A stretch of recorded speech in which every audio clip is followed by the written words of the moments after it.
we've got a couple of things to talk about. Most of the session will be spent talking about the new English 125. So some of you heard this before, some of you have heard parts of what's happening, so hopefully this will be a comprehensive introduction to what to expect in the upcoming semesters when we implement this newly redesigned course. But before that, there is another new development on the horizon, actually happening before the new English 125, and that is CUNYFirst. So all of you should have that little card.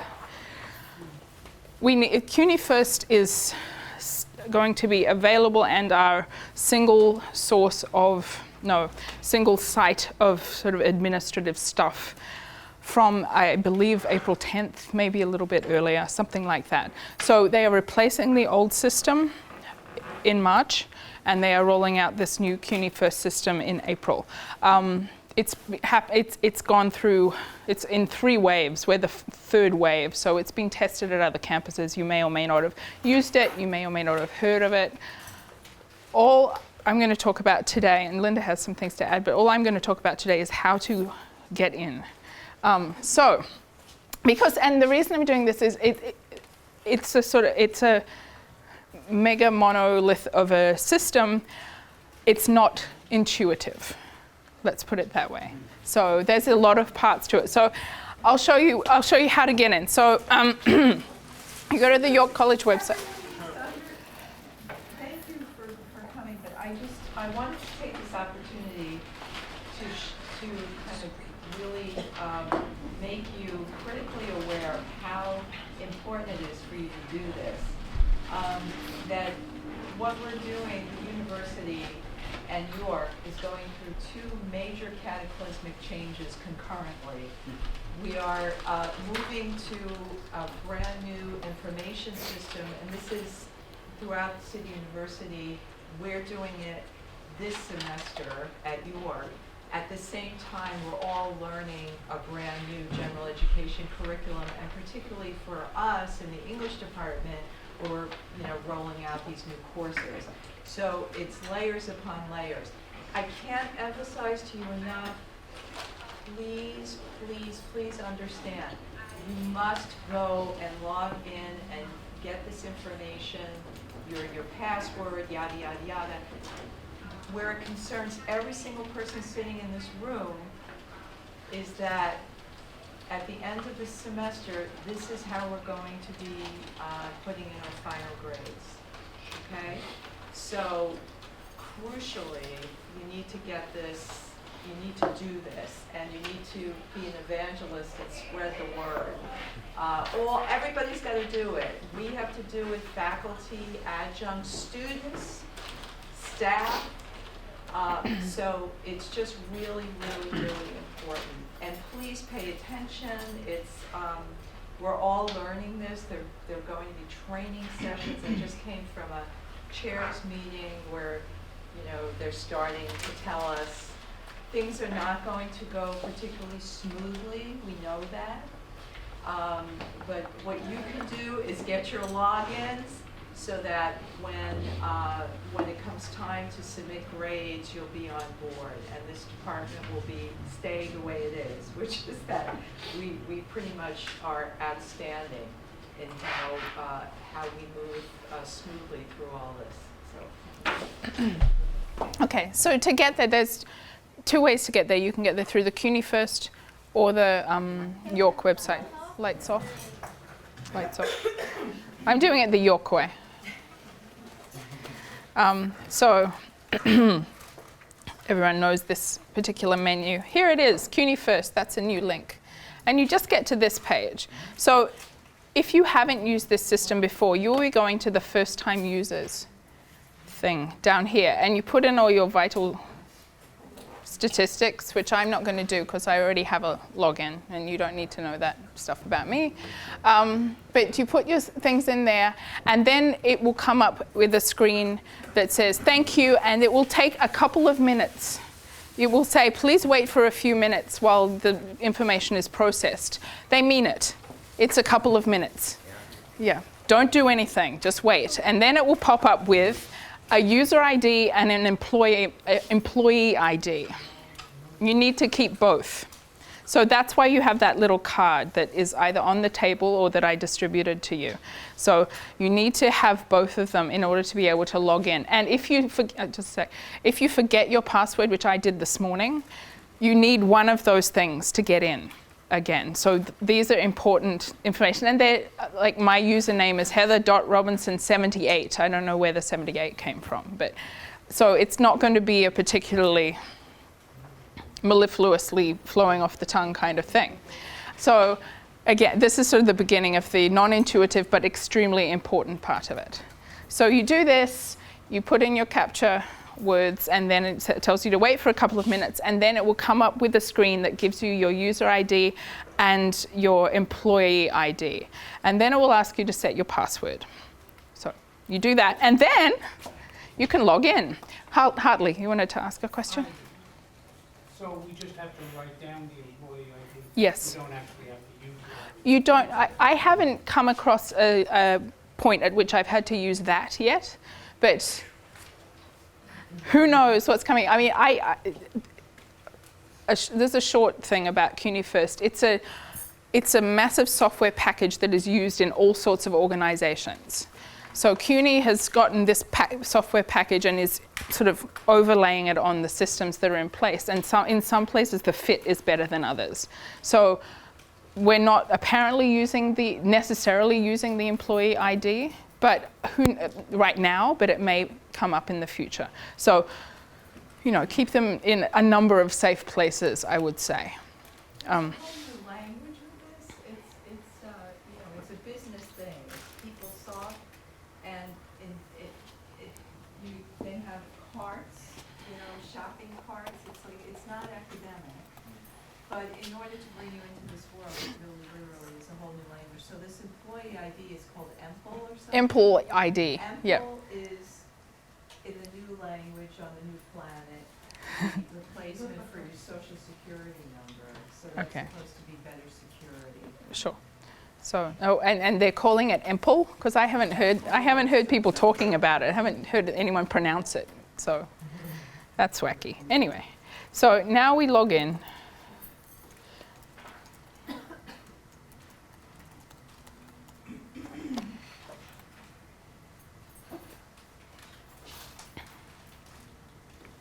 And then you get this screen that, again, it's not particularly transparent what's supposed to happen here. Now, at the moment, there's nothing we need to do. Like, none of these menus are stuff that I know anything about. I mean, Linda may know more. What I can tell you, because I poked around a bit, is that HR Campus Solutions takes you to a different window. And then you can find out your salary, and you can find out your home address and your marital status and things like that. And don't get nervous, by the way, if you do that and the information is wrong. Yeah. Because they're still working on Right. it. So don't send us panic emails. What's important right now, you don't even have to look at it right now. Mm-mm. All I want you to do right now is get your ID and your password. And I just wanted to show you can poke around in there. The only active thing I can see is if you want to retire in the system. But I am imagining that there's going to be a lot more on the screen, and we will have instructions how to use it at some point. But the information that we have gotten is that they know there are issues right now with the information, and it's in the process of being changed, basically manually by a person doing the work. So all you need to do for now is get that username and get the employee ID. And if you want to have a look, have a look. It's as I wanted to show you, because it's not a particularly, you're not going to jump in there and say, woohoo, this all makes perfect sense, because almost none of it makes sense. And this goes to the point that Linda was making, that there's a whole new language associated with it, like manager self-service. Many people in this room may be using that at some point, even though you've never referred to yourself as a manager in your career here. So, any questions? Yes? No, that's a separate system. So. Where can we find the grade? I don't know. I don't know. I'm thinking on that entry page, there'll be something. The employee-facing entry something, registration. I think it's going to be somewhere here, but I haven't heard anything about that, and I don't think anyone knows. Yeah. Sims that as a faculty might not, that's what we currently use for the registration and the class list when we put those things in your mailbox. That's a system from like the 1970s. That's going to be disabled mid-March.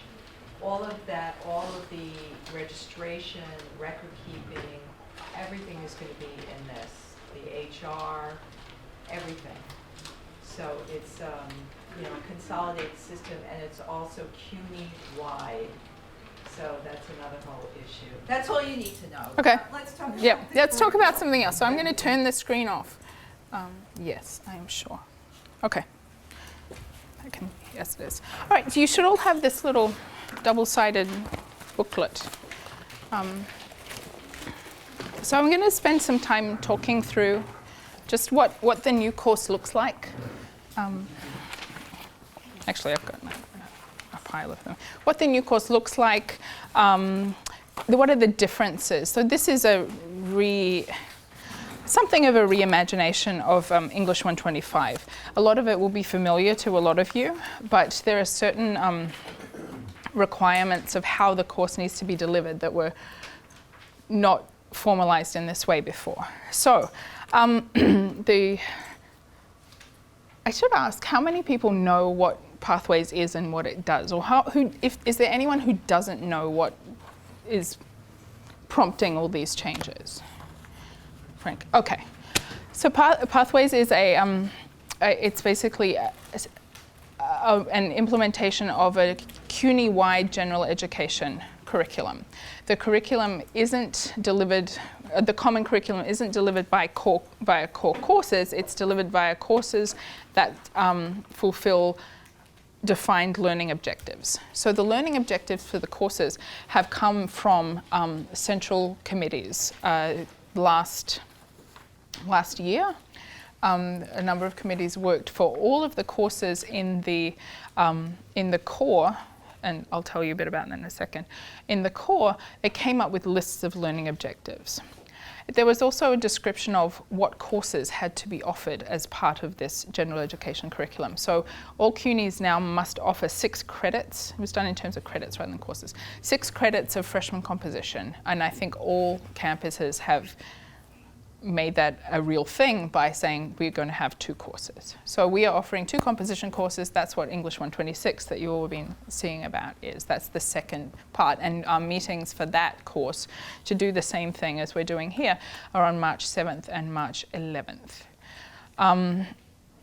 So the new core curriculum says we have to have 6 credits of this is the required core curriculum. 6 credits of composition, 3 credits of math, and 3 credits of science. Then on top of that, there's 18 credits of what's called the flexible core. And it's sort of a distribution requirement thing. They've got 5 titles that are under which a number of courses have been slotted. So there's the US in its diversity, the world cultures and global issues, the scientific world, I think, creative expression, and another one that I can't remember. English 200 has been, what's that? Individual and society? Yeah, something like that. So English 200 is turning into a flexible core course from what is currently a general education requirement. So English 200 is changing too because it is being offered as part of the world cultures and global issues part of the flexible core. So now on top of that, 30 seconds, there is 12 credits that each of the senior colleges get to choose what they offer. Writing 300 is an option in that 12 credits, but it is not required. There's a disjunction. Students must take either a writing intensive course at the 200 level or above, or writing 300. So we're not sure what's going to be happening with writing 300 for those of you who have been teaching that course for a while and who are invested in that course's future. So that's the story. So English 125 is our existing freshman composition course, and we have adapted it to meet a certain set of learning objectives. So if you open your booklet on the first page, this is sample syllabus, and it's 3 pages long with a course outline. And I'm going to be pointing out we don't have to read the whole thing, but I'm going to be pointing out a number of things in this syllabus. The first thing is that we have a new course description, and a new title and a new course description. So we've expanded the title and we've fleshed out the course description. One point that you might notice in the very first line of the course description is the course has gone from being in the bulletin as a 4-hour, 4-credit course to a 3-credit, 3-hour plus 1 conference hour course. Functionally, this changes nothing. The course will be scheduled in 2 2-hour blocks in the classroom. This is CUNY baseball, I guess, to paraphrase the president. The reason we've done this, we are not changing anything about the way the course is delivered. But students will be receiving 3 or earning 3 credits when they complete the course rather than 4. This is because all Pathways courses, except for the STEM variant courses, must be 3 credit. So this is administrative, but it's going to potentially make a difference to your students because they will have more classes that they're taking in their first semester. Okay, so different course description. The learning objectives, these are completely new. And I wanted to draw your attention to the third one in particular. And then I'll talk a little bit around them. We are now required to have a research paper in English 125. A number of you, I'm sure, have taught freshman comp with research in it before, so this will be nothing new. But all CUNY freshman composition courses must now have a research component to them. So a lot of what we're talking about today and in the sort of workshops is how to just sort of getting prepared to do this sort of for York extra thing in the context of the requirements that we already have for the course. So it's got using appropriate technology, gathering, evaluating, synthesizing primary and secondary sources. So this is the research paper. The fourth learning objective also makes it explicit that this is to be a thesis. All the papers in this course, and I'll talk about what all means in a second, all the papers in this course are to be thesis-driven. So if you've been, all the formal papers in this course, I should say, if you're using responses and doing that kind of thing, that's fine. But the formal papers on which the students have the majority of their grade assessed, that was a very strange sentence, I apologize, I got out of control. At least 60% of the grade in this course must come from formal papers. These are the thesis-driven papers. And I'll sort of speak to that a little bit more. And students are supposed to be using varied academic formats. It's in the learning objective, it says formal essays, research papers, and reports. We can think of ways to expand that, and perhaps we're going to have some activities later. Perhaps that's what we'll sort of expand upon in the activities section later. Like what are the varieties of academic formats that might be appropriate leading up to these formal papers. So that's the learning objectives. Any observations, questions, comments? I just want to remind everyone that since these courses, both this one and the 126, are required courses that are offered in multiple sections, that you really need to prepare your syllabus exactly the way we're telling you to here. You cannot change the language of the learning objectives because these are the learning objectives for the course. Because it's offered in 55 sections, everybody has to have the same learning objectives. You cannot decide that you only want to give 2 papers. You have to abide by the general outlines that we're providing here because this is what we're mandated to do. This is the course that we're delivering. Also, please attend to the different pieces that have to be on the syllabus. Every semester we send you that, prepare your syllabus. I can't emphasize to you enough how important this is. Every semester in fact, we were just told this morning we have to submit the syllabi to the Office of Academic Affairs. All of this is looked at because the college needs to really show the accrediting agencies and all this that we're delivering these courses with integrity, that all of our sections have the same goals, and so standardize your syllabi, please, using this as a model. That's why we're giving it to you. Oh, so I will mention two things apropos of that. There's already a standard syllabus on the website. It will be updated. There's an organization on Blackboard now called English 125 and English 126 Resources. I think everyone here is enrolled in it. You probably didn't even notice it's on your Blackboard site. But we will have all the materials from these meetings available on the Blackboard site. So if you want to, and we'll put the syllabus, it's got some funky formatting, I apologize. If you want the syllabus to just download it, it will be there in a Word document. So you don't have to create this, but we're going to have it available. First of all, on the Blackboard site, because we're still working on some details of the documents. So I think probably at the end of the semester and over the summer, we'll choose the most important ones and put them on the English 125 website, which is under Faculty Resources. Is that right? Under Faculty Resources in the English department. But before that time, if you want to play with your syllabi and do other fun things like that during the semester, all the resources will be there. So, and we won't transfer everything there from the Blackboard site to the website. So if you want things from these meetings, you should go to the Blackboard site. If you can't see that, it's in so organizations, there's courses, then there's something else, and then there's organizations. I don't know what the something else is, I've forgotten. It should say, I think it's called English 125 and English 126 Resources. If you can't see it, please tell me and I will enroll you. But I think I got most people from the list from the English 125 exam because we were doing Blackboard things. Yeah, so it is all the way down at the bottom. I couldn't find yeah, it. it's right down the the top part where your courses are. No, you've got to scroll. So organizations, and then it's organizations in which you are enrolled or something like that. So it's very low on the hierarchy of things, and yet so important.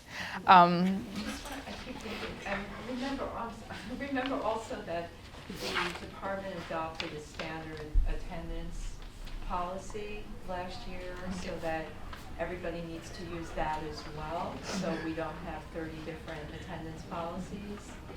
I should say 43 different attendance policies. Okay.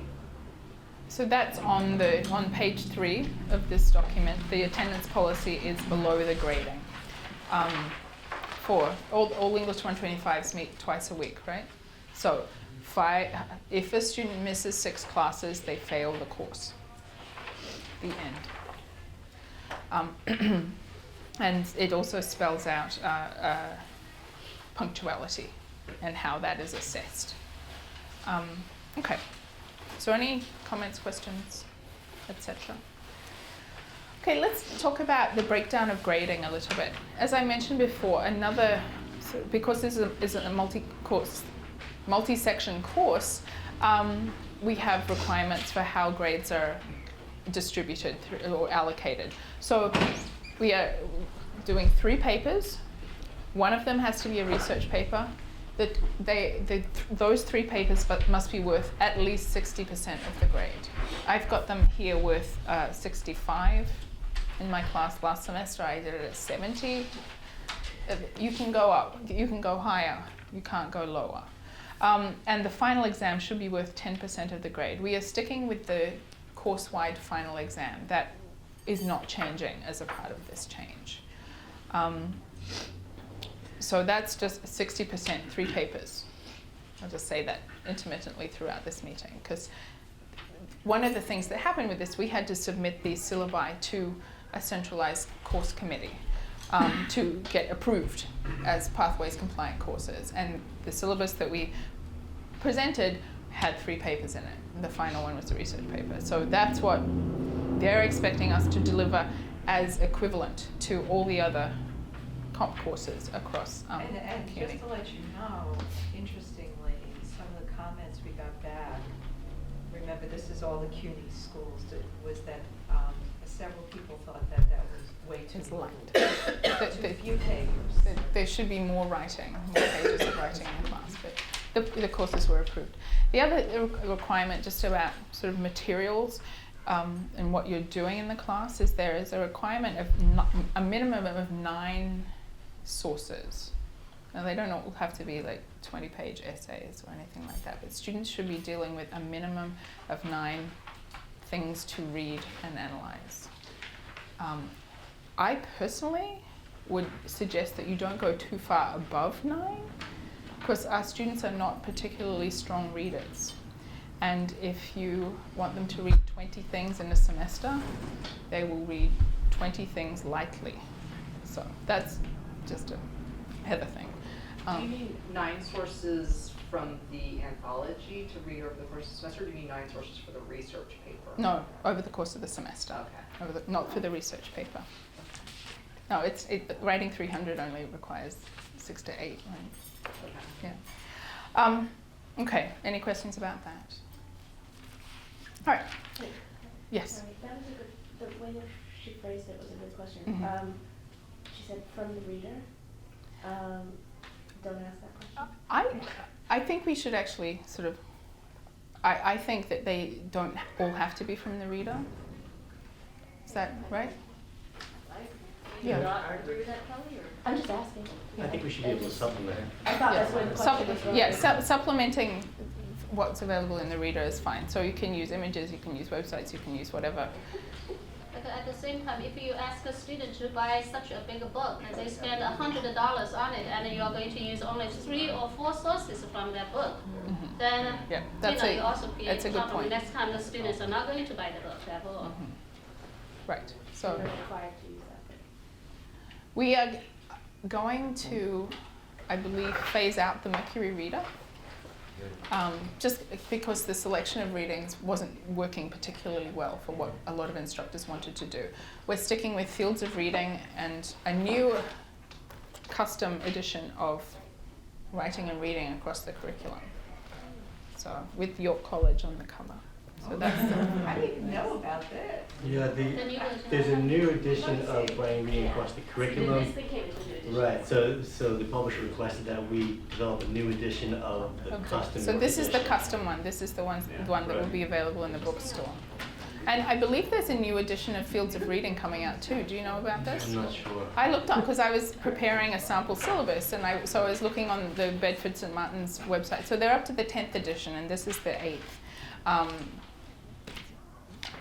We'll know about that later in the semester. The orders aren't. There's a federal law that says we have to do the books, like know what editions of books that are going to be used by maybe April, something like that. So we will know about which edition of Fields of Reading we'll be using, but there it will be writing and, yes, I always get it backwards. Writing and Reading across the curriculum and Fields of Reading. Phoebe, did you want to? No, that was good. Yes, Angela. The 9 sources, does that include just the common readings, or do the nine sources include the sources that the student deals with in the research paper? This is a new question. In the syllabus that I did, I think I fudged it a bit both ways. So I think I did 8 from the text, and I'm actually requiring, in this is a sample syllabus, it's on page 5, I'm requiring 3 other texts. So again, Ling Lang's point is well taken, that the students have paid quite a lot of money for the book. So let me get back to that in a second, because this is all part of how we're designing the course and what we're doing in the course. If we look at page 4, I just want to draw your attention to the academic integrity statement. There's a new process at the college. Everything has been centralized in the assistant provost office. There is a form to fill in if you see incidents of plagiarism. If you have any questions at all, please ask me. And I will try to navigate it, because I've been doing a bit of navigating of it. So it's a streamlined system, but there's still some discretionary stuff in it. So, okay. And there's a type of, it's English 125, right? Not English 270. Oh, sorry. As you can see, I used this syllabus in another course. Just so you see some of my breadth. Okay, so let's talk about pacing this course. We have 3 papers, and Doug and Phoebe and I talked about how to pace the course so that we give enough time to all of the papers. And so we basically decided on a 5-5-5 sort of week model. 5 weeks for the first paper, 5 weeks for the second paper, 5 weeks for the third paper. We would strongly suggest that you start the research paper no later than week 9 or 10, because students are required to do some original research in this course. Now, we're going to talk a little bit about what original research means. The meetings on April 18th and April 22nd are specifically about the research assignments. But I have a couple of models here, so just to get thinking about what could happen. So the beginning of this sample syllabus here is similar to what I think most people have done in the past. You putting a couple of texts, 2 or 3, into conversation. Some people ask students to read a lot of text and then choose what they write the paper on. I like to get them to write on everything that they've read, just because I like them, especially at the beginning of the semester. That's still up to you. The reading and the processing is important. And again, I'll say the papers are all thesis-driven papers. So responses to individual texts aren't enough. You need to have a thesis-driven formal paper. The way I've constructed this course is that I start incorporating the research component into the second paper, just in terms of having students go and visit the library and find a source that's related to a topic that I've guided them towards. So they're reading two essays from fields of reading, and then I'm asking them to answer a prompt that I've written, and to bring in another course, another text, to flesh out that response to the prompt, and the prompt's in week 7. And then that assignment develops with new readings from week 10 onwards, but still 2 readings from the fields of reading, just because I want to guide this. I want the students to have a pretty narrow focus already, because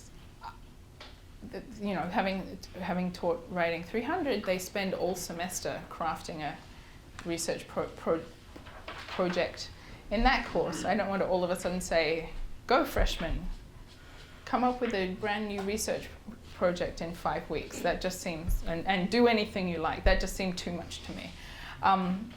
So I think one of the things that we're going to talk about in April is how to keep the research project under control, if you like. So I've chosen two essays from fields of reading, and then the students have to find 2 other sources, and they draft in response to that. And so that's really taking, I guess, 6 weeks in my particular sample semester. So that's one way of doing it. On pages 6 and 7 and 8 and 9, you have a very detailed course outline that does it a little bit differently. And I'm not going to go through the assignments in detail, though, these are resources. This is a possible model. The way the research is done in this course, students go into the references list or the works cited list of a text that they've read in class, and then go and find a source in that list and then incorporate that source. So it circumscribes the research project even more. So they're getting used to the techniques and the process of researching without actually having to identify a source that might be appropriate. Both of them, the students are creating their own prompt. responding to their own question. So that's just another way of doing it. Any questions, comments? It's a lot of stuff, you know. Maybe half of you have probably done this already. And you're like, what's that?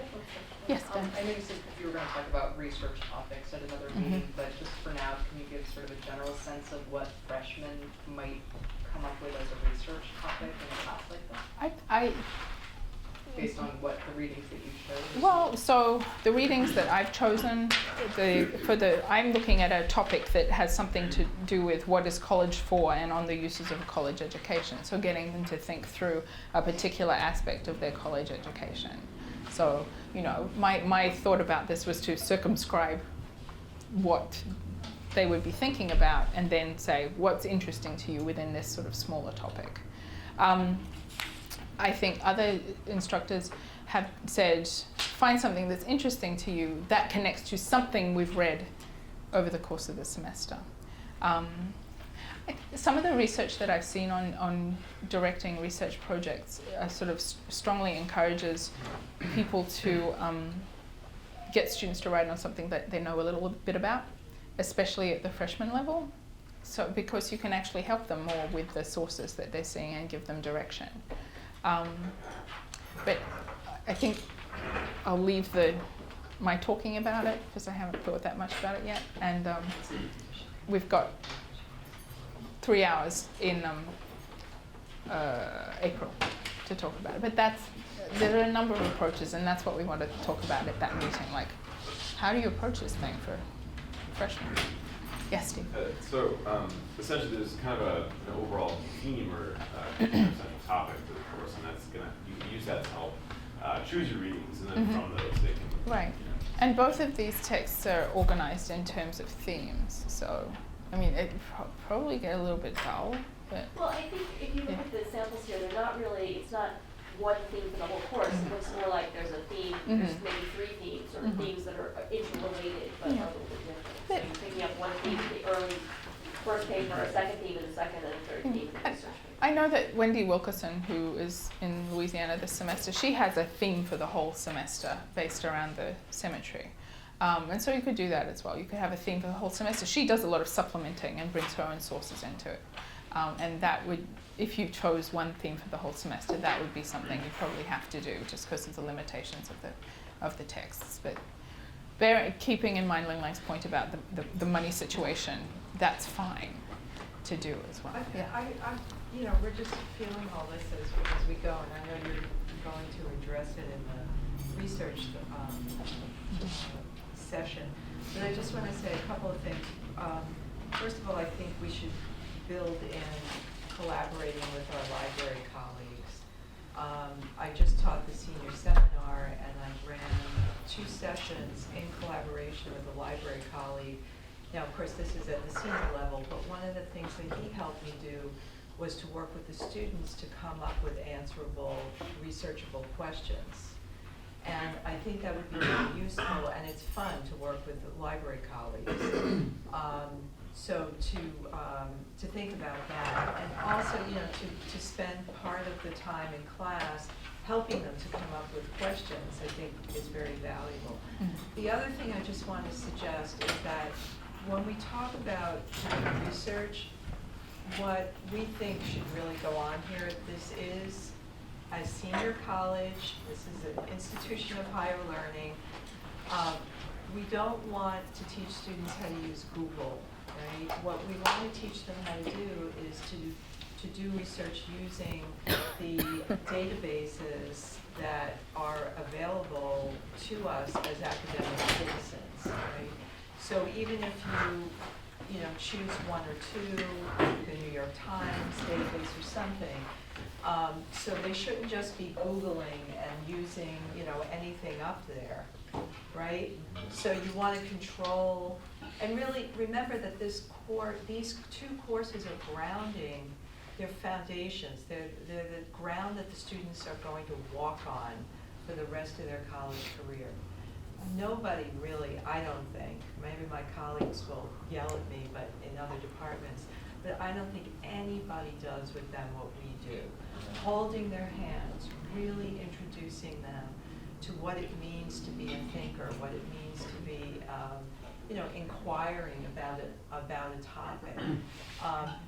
Really kind of introducing them to the wealth of amazing materials that we have, even at your college on these databases. There's a historical database that's amazing, Women in Social Movements. There's tons of stuff on there, primary source documents that you can direct students to use, and it's very exciting, but we really have to teach them where to go and how to use the resources. So I would say, as the chair of the department, I'm asking you to think about this in terms of really giving them the gift of how to do this stuff. Give them what they can't get on their own. So stay away from Wikipedia, Googling, whatever, Yahoo, whatever, and really show them the academic resources that are available through the library. Yes? I just had a question about that. One of the things that's been occasionally difficult thing on the time slot for teaching 303 is the availability of the resources to do those things. So like the availability of librarians to do multi-session collaborations with, or the availability of computing facilities to do that kind of instruction. Is there going to be any kind of additional resources that become available to us to perform? It sounds good, but you can't do it with a chalkboard, Right. I will investigate. In a not particularly optimistic way, because I believe this question has been asked before, and it's a really good question about, and when we used to have Sunday classes, this was a particularly acute problem that, students need resources. We have made clear, and it's in writing, documented, that we have asked for these resources. We have asked for I asked for dedicated lab space, I asked for it. But I know from the past that we could schedule sessions up till around 8 o'clock, I think, with our librarian colleagues. But these are things we can explore with the library. And I think Angela's issue is early in the morning as well. Yeah. Actually, early in the morning they can usually get somebody out of bed, and that's less difficult than 10 to 11:50 is horrible. Oh, Well, right. I am not scheduling courses for 10 to 11:50 at night anymore. I think I mean, Oh, AM. AM. Yes, that's what. Okay. AM. Yeah. York has 10 p.m. classes? Well, we Yes. did, yes. Everyone sort of groans. But then it works. Okay. So we want to move on now to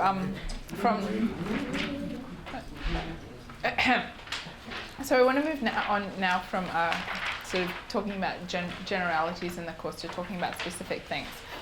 So what we'd like to do is actually get people to start working on a sequence. It can be an adaptation of an old sequence that you've done. We want you to map out 5 weeks of a course. How do you start? So basically, what could happen in your course, in this new course that has as its endpoint a research paper? What kinds of assignments would you write? How would you pace it? What kind of scaffolding exercises might you do? So this is one of the goals of these workshops, why we're having so many and why we're giving you homework, is that we want everybody to be prepared for the new course when it rolls around on, I guess, August something in the fall. So what I'd like you to ask you to do now, and I think maybe working for like 5-10 minutes individually and then talking to your colleagues about it, to think about the first 5 weeks of the class. Like what do you do? What to incorporate these readings to lead up to this first thesis-driven paper? What activities? What assignments? What would you ask? What would you ask them to do? So I think we've provided in the packet some sample assignments with some scaffolding exercises that you might think about incorporating. These assignments that we've given a sample of here approach the readings in particular. And I'm like, I'm crazy about reading, right? This is what I bug my students about all semester, because I think that if they can't read deeply and beyond the information, the papers that you're going to get aren't going to be particularly useful as a training for the kind of writing that they're going to be doing in the rest of the curriculum. So I will bug people about reading. But what we'd like you to do is sort of sketch out, and of course it's not going to be formal. Sketch out what you, for these first, I guess, 10 classes, what kinds of things will you get your students to do? So how many texts will you be asking them to work with? What kinds of exercises will you ask them to do to get into the readings? And what sort of assignment might you write? And again, these are drafts. These are just sort of thinking. And some of you might already have this, so then you can tell everybody what you already do.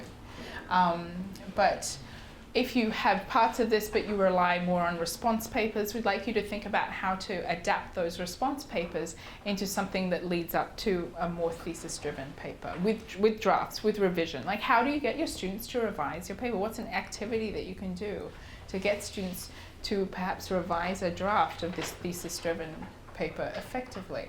I should stop talking now. So, I can talk all the time. I brought copies of the readers in case people want to have a little poke around to see what's new as well, and I can go get more if that's something that people are interested in seeing. So I guess if we could spend 10 minutes just coming up with a map of the first 5 weeks of the course, and then we'll spend another 15 minutes talking about what you came up with, what you would do.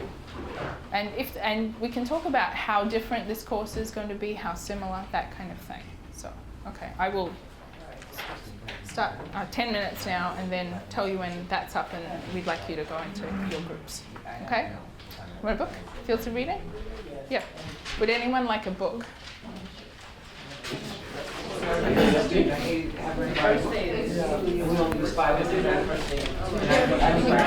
books.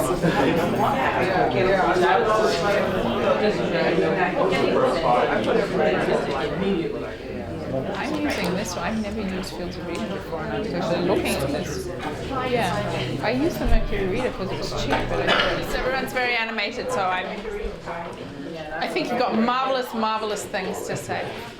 So I guess the first question, and Linda suggested that I might bring this up. Does anyone have an activity that they share to get their students to come to class on time? Like, that is to say, I know you've got all sorts of whiz-bang things, Christy.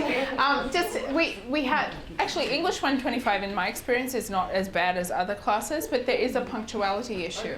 And so there are certain things we can do to make students get into class on time and get them something that they're accountable for, not just their presence, but also some kind of intellectual engagement as well. So Christine, what do you do? I always start class exactly on time, maybe even a minute earlier, with an exercise. And they can only do this exercise if they're on time. And usually it's a grammar exercise because they all want to work on their grammar.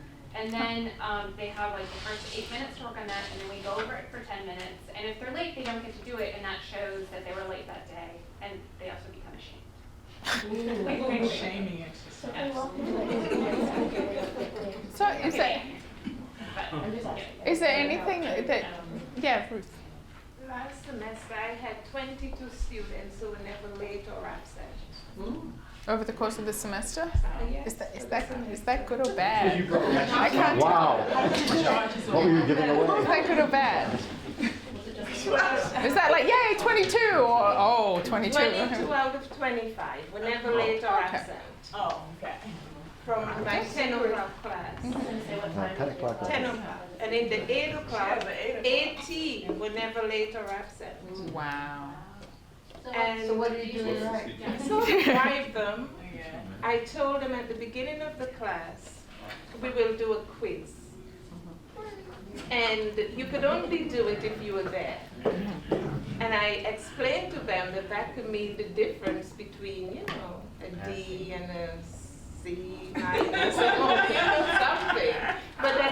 matters with your grade, because on the syllabus I said it's 10%. The quizzes make up 10%. And then, you know, I had a student from the semester before drop in to tell them how being on time to do the quizzes actually helped her get a C+. So you brought your sales team in. And they came. So I was very proud of them. You know, my English 125 class last semester actually was surprisingly punctual, like all the time. And I didn't have anything formal that I did, but I think it depends on the time, it depends on the people, it depends on whether it's fall or spring, like all sorts of things like that. But I just wanted to sort of bring to your attention that if you're seeing an issue, and it's certainly more of an issue in Writing 300, which is where Christine has developed this program, that there are things you can do that are contentful, that are not just be on time or I'll mark you absent, that you can get them, I'm going to say it again, you can get them reading, you can get them doing reading quizzes, you can get them writing short things, you can get them doing all sorts of things that count and that give the students their full time in the class together, which is important. So, okay, let's talk about what you do. What do you do to start the class, and what do you do to get the students writing their thesis-based assignment? I'm going to keep saying that too. Get them to writing their thesis-based assignment. So I think we'll start with the second part of that actually. Like what's an activity, a class thing that you can do to get students actually having, I guess, a point and figuring out what their point is in relation to the text that they're reading. What kind of things do you do in class to scaffold an assignment? Mark? I always start off with comparative. Give them two texts. Give them two texts, and then you start threading between those two texts. And when you drop a third one in, the third one becomes sort of a support because you already have the foundation for the thesis in the first two texts. So how long does that take? How long? It takes about a third of the semester. Okay, so you Because start them off with the retake. two, and they do they write on those first two already? Yeah, like, they have a yeah, there's questions. Yeah, they do questions. The first they do the informative part of the text. And then once you get to two pieces of information, then you start threading. You take it from the information and thread it to what a comparison. You know, what are the things that are usually it's always similar about that. And then are they handing in as their thing that you grade, the thing that deals with the three texts, or the thing that deals with the two texts, or both? Both. Okay, so you're sort of working up to this big thing in a high stakes way, if you like. Yeah, it's like throwing a snowball down a slope. You know, just it gets builds, bigger and builds bigger. until you get to the first essay. Yep. Margaret, I'm just curious, what kind of things are they doing with those two texts before they get, are they summarizing, are they putting the two texts side by side, having one author speak to the other? Yeah, what do we do with those two texts before you get to that third text that's going to interact with the other two? Well, it's not so much summary because it's too much of that. Everything I do is geared around, it's all about, this whole course is all about critical thinking. So it's first you get the information, you get the information from each of the texts, and then we explore. A lot of times what I do is through authors. Would these authors like each other? And so what I do is it's like a referee. It's like refereeing a fight almost, you know. And so when you do the comparison, what would they wouldn't like, which they love, like like this, if they got together, this person slapped this other person, kind of thing. And then, very violent course there. What? Very fisticuffs centered course. And once you get what they would argue about, my goal is to get what they would agree on, okay? But the arguing seems to always pull into drama. Like if you go see a movie or play or something and it's all lovely like a Hallmark thing, you're gonna fall asleep. But if somebody right off the bat, there's conflict. So it's just dramatic conflict between the two authors thinking. And that's what's fun about picking the two texts, because you don't want to make it that obvious, you know? But you make links. You know, you make links sometimes that maybe it's not even so much what they're writing, but who they are, who the writers are. Okay? So it's refereeing a match. That's interesting. Yeah, Shelley. I think I would start with summarizing them, because I think it's important to ascertain that you really understand the text.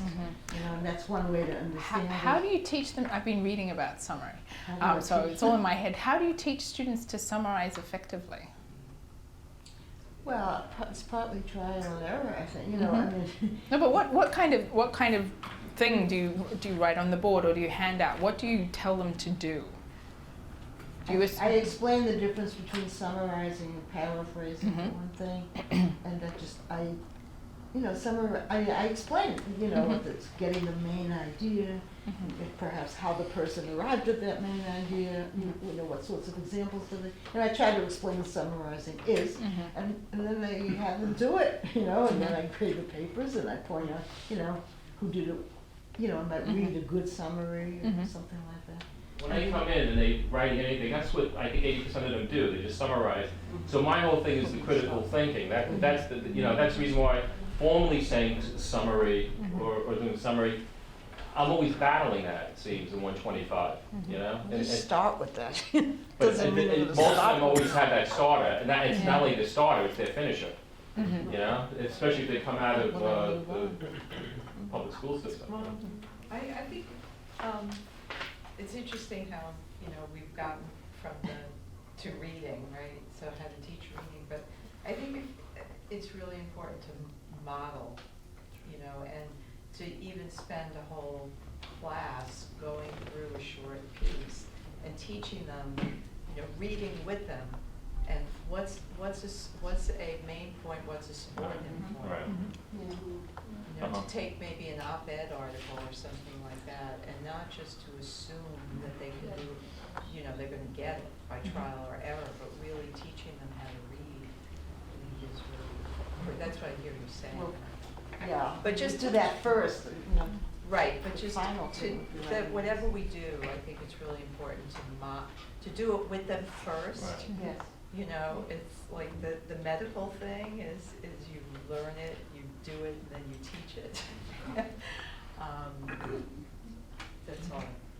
Margarita. I agree. I was going through one whole piece at least and go close reading paragraph by paragraph with the vocabulary. And usually I ask each person to read at least one paragraph out loud so I can hear the vocabulary and how they're reading and what they're stumbling over. You can hear the comprehension as they're reading it out loud. You know what they're understanding. And another thing I do is for summarizing, I tell them never summarize the piece for me. Just you have to summarize sometimes a small portion of it to explain what you're going to say next. And I do something called what's the story. So I will say, young man goes to a museum, he gets bitten by a spider. When he goes home, he finds he has supernatural powers. Spider-Man. Thank you. So when you summarize something, you summarize the story. It's very short. Summarize things very quickly so we know the story, beginning, middle, and end of the story. But that's not the interesting part of the story, really. The interesting part is that he has a girlfriend that's always in trouble. But Kelly. You asked for summary. I'm in the summary camp because I find that if I start with telling them this is what summary is, and they recognize what summary is, they don't end up giving it back to me when I ask for something other than summary. So part of that first summary exercise, I do it as a class, and so if the rather than read, but it's the same thing. Rather than reading it out loud, they have groups that each have a paragraph, and then we do a summary as a class on the board, so they can see this is what a summary is, and or not, depending on what the groups come up with. And so the first one we did together, and then the next one, and each one. That's important. I didn't do 9, so it'll change. They have to write But one of their homework assignments is to It's just true. summarize it, that's it. And do you summarize, so the thing that I've been reading is that it says students are really good on the sentence level, like they read sentences at a time. But when you actually ask them to summarize a whole text, it's really difficult.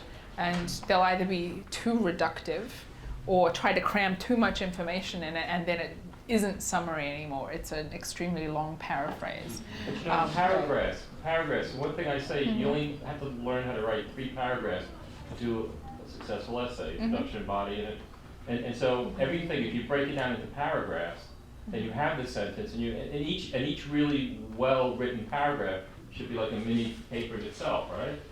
I mean, so it seems like that they can handle that, and it sort of increases the sentence into a bigger structure. Well, I was going to say too, I do something very similar to what Kelly does, but instead of asking them to work on a paragraph at a time, sometimes I'll say, you should be working with a section. So it's not one paragraph. It might be 4 paragraphs, and that really helps them with this idea that they have to bundle, that they have to. And they get one sentence. Yes, get one sentence out of those 4 paragraphs. Tell me what that is, and that seems to work pretty well. It's just about 1:45 now, so and I don't want to go over. So thank you all for your contributions. For the next session, please bring to the session the drafts of the 3 assignments, your 3 prompts. So, drafts of your 3 assignments. So we'll have to read one of these textbooks. You can read the table of contents too.